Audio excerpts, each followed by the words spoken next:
Welcome to Ayurveda and Spirituality with your host, Alakananda Ma, a renowned Ayurvedic expert and a graduate of a top London medical school. She is the principal of Alundi Ayurveda Gurukula, a unique apprenticeship-style school in Boulder, Colorado. She is a spiritual mother, teacher, flower essence maker, and storyteller.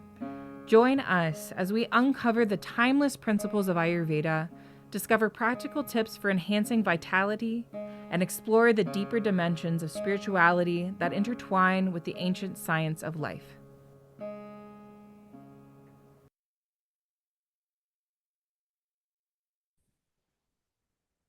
Namaste. We're continuing our series, Making Peace. Only today it's finding peace amid busyness. Just in case, with all that social media and email and your phone and your commute and everything else you might possibly be experiencing being like a little bit busy. All the wonderful things we've invented have not served to make life simpler or easier. They have increased what we're able to do and thereby increased the expectations of us. So we really need to look into how we can find peace amid the busyness. And for this talk, I'm using the letters of peace with an extra S on the end. So prioritize, empty, abandon, contemplate, embrace, and then simply say when doubts arise, not to. So first and foremost, let's learn how to prioritize. As our teacher, Rabbi Zalman Schachter used to say, the necessary tends to overwhelm the important. The necessary tends to overwhelm the important. All those necessary things, like doing your taxes, you're attending to your insurance and your bank account and the dishes and your email and all these other things tend to overwhelm the important. Your art, your writing, the things you really want to do, practicing your music, whatever it is. So August is about to start, and in this month of August, we'll begin the month of Elul, which is the last month of the Jewish calendar leading up to Rosh Hashanah, the new year. And during this month of Elul, we do want to reevaluate our life. So let me tell you about an exercise which I did. I only did it one time. I should be doing it more often. I did this exercise down by Boulder Creek. First of all, I wrote down a list of every single thing that I was spending my time doing. Then I looked at that list and I went through and I prioritized it. What are the things that are truly important to me? I actually dowsed with my pendulum to prioritize that list. And I found that the number one top important thing on my list was spending time with Sadanand. And the second important thing was spending time by myself, having my alone time. And as I went on with this list, I had a shocking revelation. Two-thirds of the things that I was spending my time on were things that almost anyone else could do better, faster, and more efficiently. That led to some big shakeups and some getting some help for things like bookkeeping, things that I had no clue whatsoever how to do and was just doing it because somebody had to do it. We do have to do the things that somebody has to do just because somebody has to do them. But if the things that somebody has to do that we're not very good at doing are using up all our time, we might want to look and see if there is a way to get some kind of help.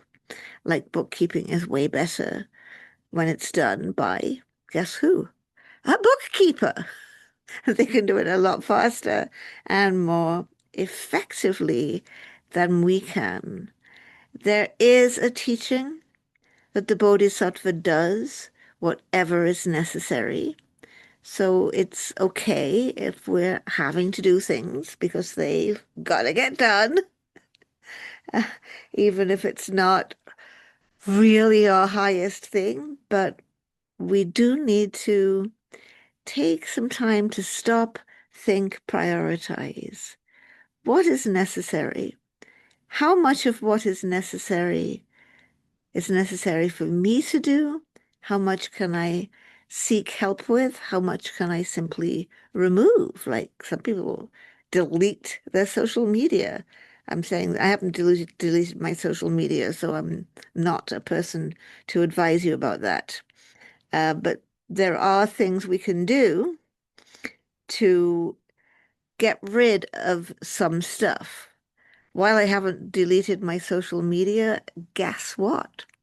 I do not have a smartphone, nor do I intend to do so. It's getting more and more difficult to live without one because smartphones enable us to be constantly tracked, constantly monitored, and constantly advertised to.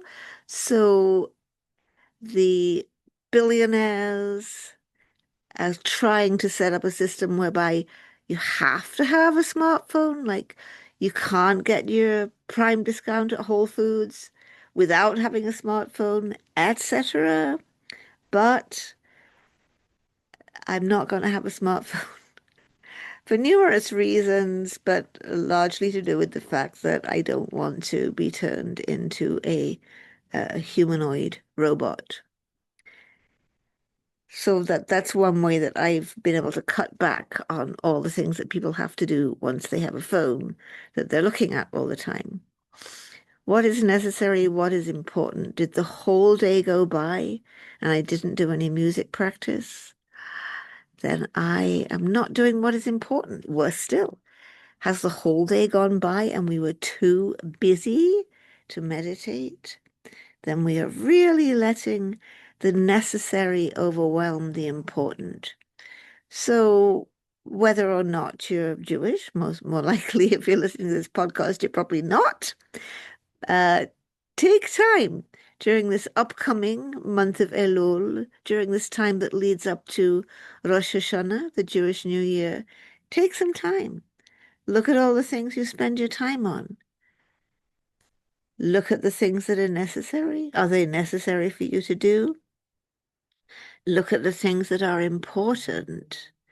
Are you giving time for what's important? First things first. We wouldn't go through the day without brushing our teeth because hopefully we've got that built in as a habit. But are we going to go through the day without meditating, without taking a mindful breath, without moving our body, without being with nature?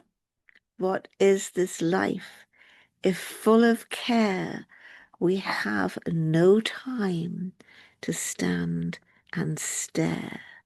We need to have that special time to stand and stare. So that brings us on to the second aspect, which is empty. We have to do a little emptying out. I do really enjoy taking out the trash because then you have empty trash cans. And then you push out the cart, you're going to have an empty trash cart, and all that stuff has been just emptied out. So think about the word vacation. I'm literally officially on my summer vacation right now. What does vacation mean? You know, it's the same word root as your vacuum cleaner. A vacuum is a space where there's nothing. Nature abhors a vacuum because nature always wants to put something, some air, some water, some something into that vacuum, which is how come your vacuum cleaner is able to suck up all that dirt. That's the same root, vacation, a time when we have cleared our calendar, a time when we have emptied out. And there's a wonderful phrase that's used in the Holy Rule of St. Benedict and in the monastic teachings, and that is vacare Deo, vacare Deo, which means empty yourself for God. Empty out for God. Take a little emptiness time. That's one of the ways we can find peace amid the busyness is through vacare Deo. Take a vacation for God. Empty stuff out for God. In the Jewish tradition, that is specifically one 26-hour day every week that we empty out. A day when we don't complete tasks. A day that is given over to rest, to contemplation, to prayer, to celebration, to relaxation, because as God rested at the end of the journey of creation, so we too must rest. And that journey of creation is always ongoing, and that pause of rest is always ongoing. So it's thoroughly recommended to take that Sabbath, to take that day of rest, of relaxation, of celebration, of contemplation, whether you do pick Saturday for it. And since Saturday is Shaniwar, is the day of Saturn, it's actually a good day not to try to get stuff done because you're going to be dogged by Saturn, whatever you're trying to accomplish. It's a good day for emptying out for God. Can you take that one day? Can you take an hour? Can you take a few minutes? Can you take a little time each day?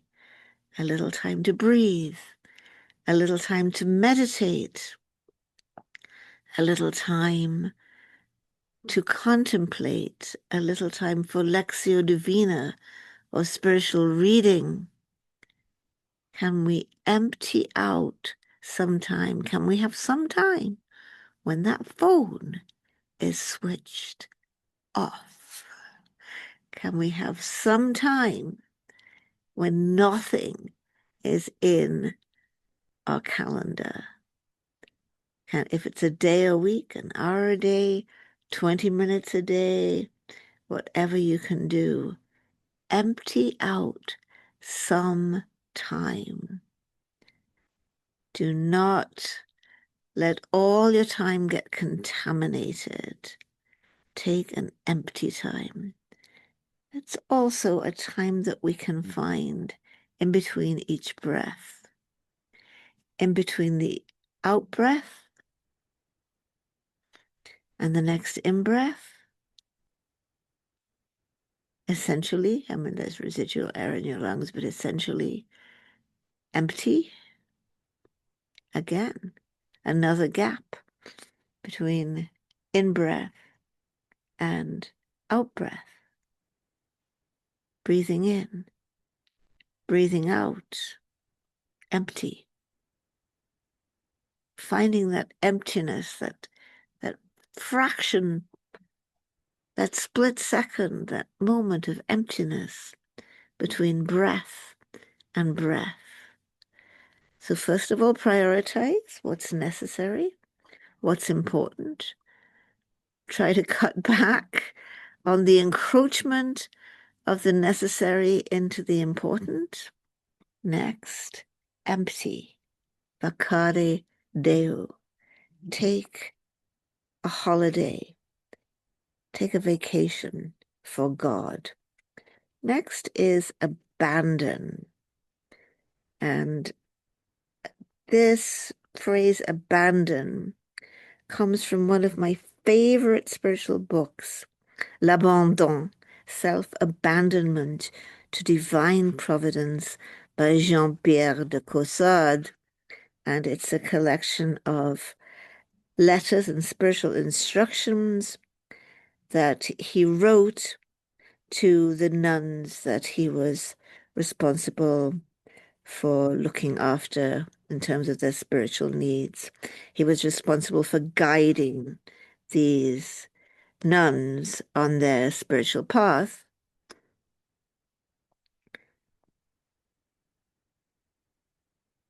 L'abandon, or self-abandonment, abandoning ourselves to divine providence. I'll read a few quotes from de Caussade. All creatures are living in the hand of God. Faith sees the action of God in everything. Faith believes that the briefest moment and the tiniest atom contain a portion of Christ's hidden life and his mysterious action. There is no moment at which God does not present himself under the guise of some suffering, some consolation, or some duty.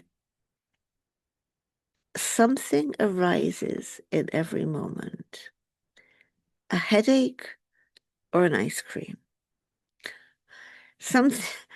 a wasp sting or a kiss. Something arises in every single moment, whether it's a suffering, carrying a heavy shopping bag, a consolation, the kiss or the ice cream, or some duty, the next thing that is there for us to do.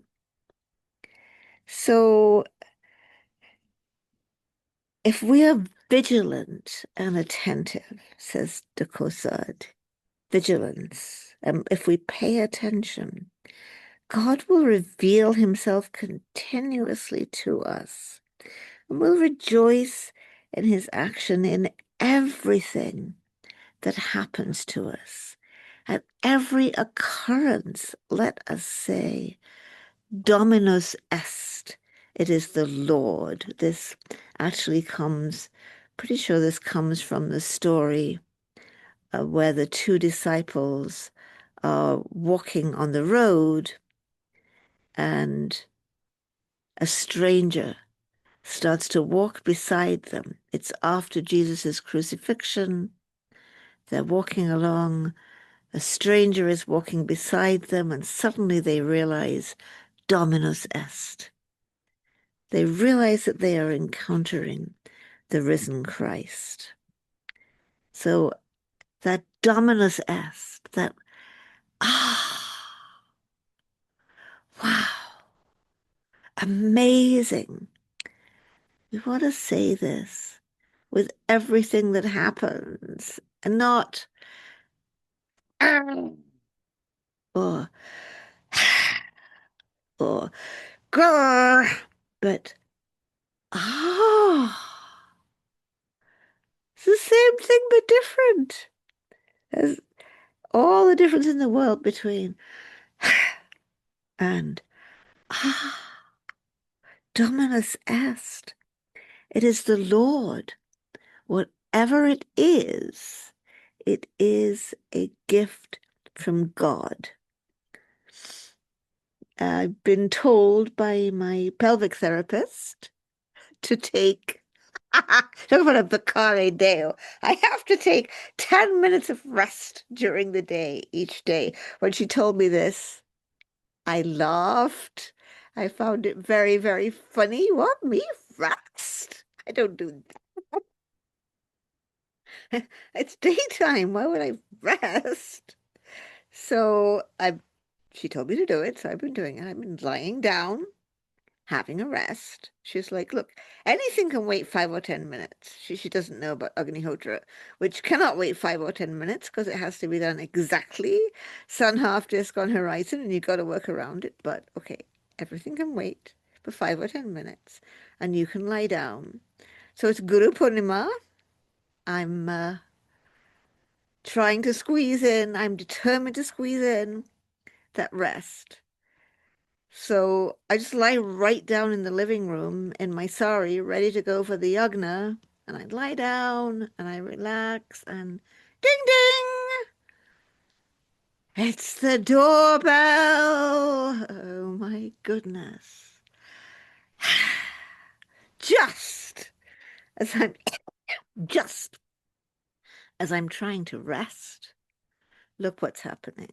So I open the doorbell and it's the girl that used to live next door from when she was little, and our cat used to belong to her until they had to be gone for a year, and the cat adopted us, and she wants to see the cat, and she Deus est.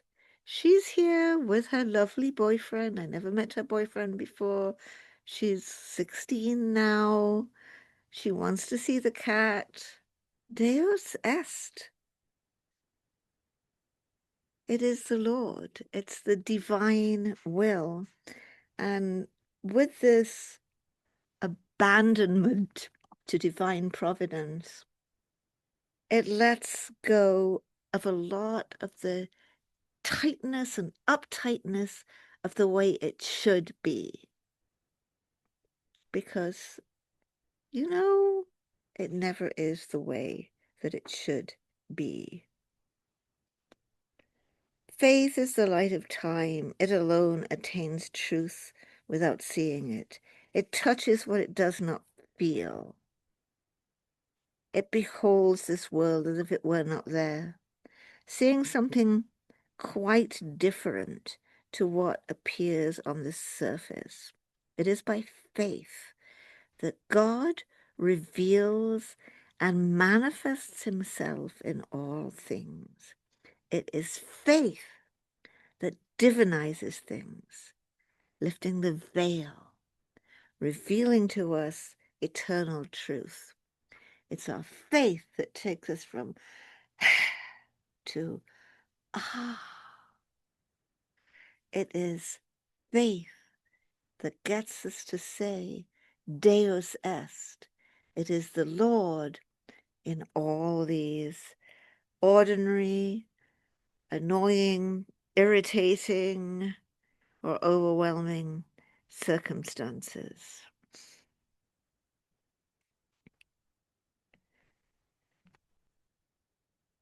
I cannot express the feelings of the heart when it welcomes the divine will so diminished in glory, so poor, so annihilated. God is greater and more lovable, coming to us in this kenosis, in this emptying out into the everyday. If we are able to envisage each moment as the manifestation of the will of God, we shall find in it all that our heart can desire. Faith is the measure. What you find in the present moment will be according to the measure of your faith. Love is also the measure. The more your heart loves, the more it desires. The more it desires, the more it finds. And just as The Holy Scriptures are the language of the mysterious God. All these everyday events, everything that happens, everything that arises, are also obscure sayings of the same God so hidden and so unknown. They are the drops of a great sea, but of a sea of darkness. So we want to see the divine in everything. We want to receive the sacrament of the present moment. The Cosard says, speaking to these Catholics, only once a day can you receive the sacrament, Holy Communion. But in every single moment, you can receive the sacrament of the present moment.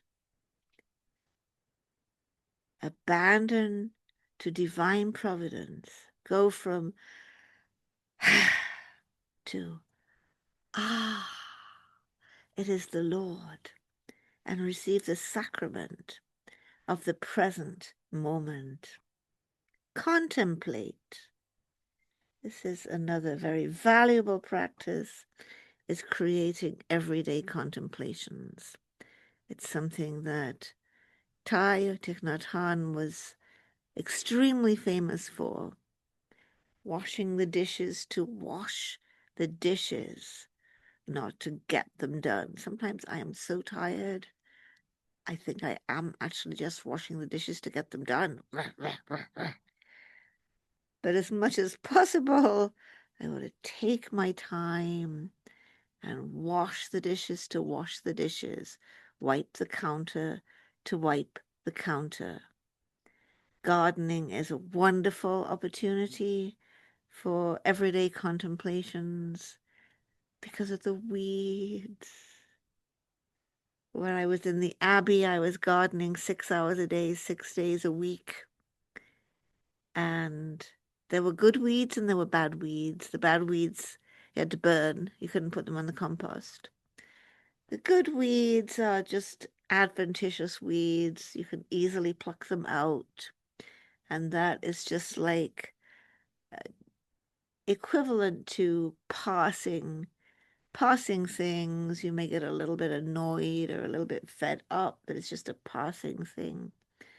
Bad weeds are deep rooted, and however much you pull them, they come back again. My worst bad weed in the Abbey and today at Alandi is bindweed. It binds everything and it grows feet a day, and you pull it and it's back another 2 or 3 feet the next day, choking your roses again.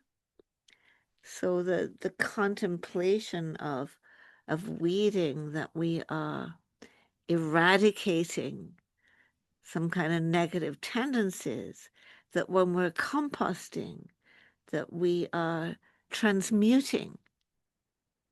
We're taking these weeds, turning them into soil. We are transmuting things, cleaning the mirror. I clean the mirror of my heart,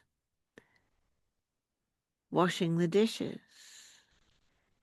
So just trying to create everyday contemplations, seeing this divinity within everything, noticing, opening the door, crossing the threshold, closing the door,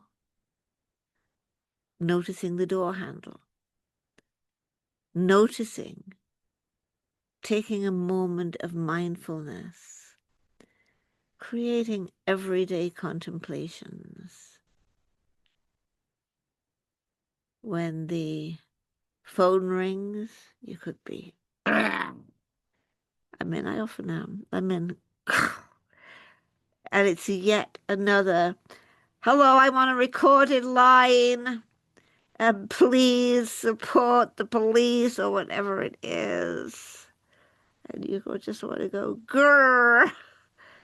But you could hear the ring of the phone, and it's calling us back to mindfulness. So Thich Nhat Hanh said, don't answer at the first ring. Don't answer at the second ring. Take that ring of the phone to call us back to the breath, back to mindfulness, then sweetly answer the phone. Not that you have to be really, really sweet with the phone harassers, but especially when they're robots. But let's try creating these everyday contemplations, finding all the little moments to call us back. Embrace. Embrace means let it be as it is. Embracing whatever is. It's kind of similar to the abandon, but maybe even a little more so. If any of you are into classical music, Beethoven's Große Fuge, must it be? It must be. So this embrace comes from very much of an existentialist approach. Is life a complete absurdity?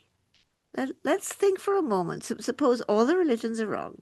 Suppose there is no God, no heaven, no hereafter, no whatever, and life is completely absurd. So then you have two choices. You can kill yourself because life is absurd and it's been foisted upon me and I'm not going to do it. Or you have chosen, you know that you always have the option to end your life. Therefore, the fact that you live is a profound affirmation because you have not chosen to end your life. Because therefore, every morning when you wake up, you are making a choice. You are choosing to live. Every morning when you wake up, you are saying yes to life.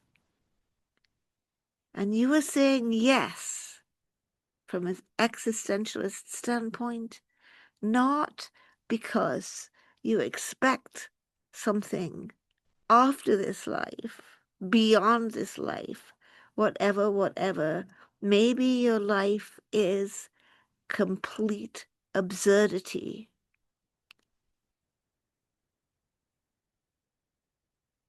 You choose to say yes, to embrace life. The fact that you are here, that you have got up this morning, is a profound affirmation, a profound choice, a profound celebration. Life may be completely absurd, but I choose to live, and my choice makes my life sacred.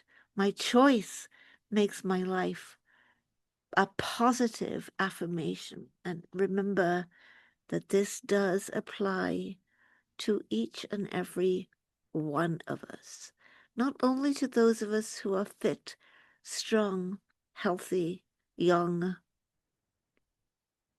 but also to those of us who are sick, who are weak, who are disabled, who are elderly.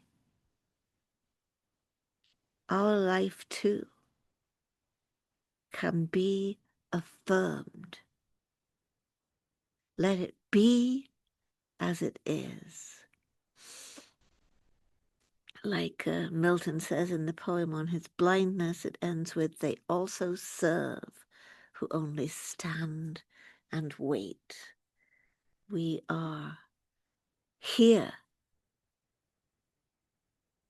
The fact of waking up in the morning is profound. Embracing life. Let it be as it is. This is the greatest and most profound teaching of Raghudas, that the greatest siddhi there is to be able to take whatever comes, remaining in equanimity, but not just in like a blah kind of equanimity. That's really equanimity. That is ignorance masquerading as equanimity. Real equanimity is to celebrate each moment. Let it be as it is. So let's prioritize, empty, abandon, contemplate, and embrace. And for a bonus, let's make it plural.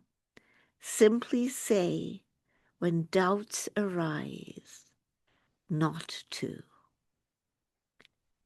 Cutting through the dichotomy of samsara and nirvana, cutting through the dichotomy of the relative world and the absolute world, cutting through every dichotomy, cutting through subject and object, cutting through all of it. Simply say, when doubts arise, not to. Simply say, when doubts arise, not to. These are very simple steps. Learning to prioritize, take some time in the next month or 6 weeks to look at what is necessary, what is important. What can you let go? What can you let go of so that you can put first things first? Empty. Make a day, make an hour, make it 20 minutes, make it 10 minutes to lie down. Vacare Deo. Empty for God. Abandon and receive the sacrament of the present moment. Deus est. It is the Lord, creating the everyday contemplations where every action, from washing a dish to opening a door, stepping through a portal, crossing a threshold, becomes a way to come back to the breath, back to the moment. Embrace. Let it be as it is. I choose life. I choose to live. And simply say, when doubts arise, not to. Namaste. Thank you for tuning in to Ayurveda and Spirituality with Alakananda Ma. We hope today's exploration has ignited a spark of curiosity and insight within you. If you enjoyed this episode, be sure to leave us a 5-star review and share it with a friend. For more enlightening discussions and practical wisdom on Ayurveda and spirituality, subscribe and join our Facebook group, Alundi Ayurveda. To allow us to continue sharing valuable content, consider donating to Alundi Ashram. The links will be in the show notes. Until next time, may you walk the path of Ayurveda with grace and embrace the light of spiritual wisdom in your journey. Trayambakam yajamahe sugandhim pushtivadano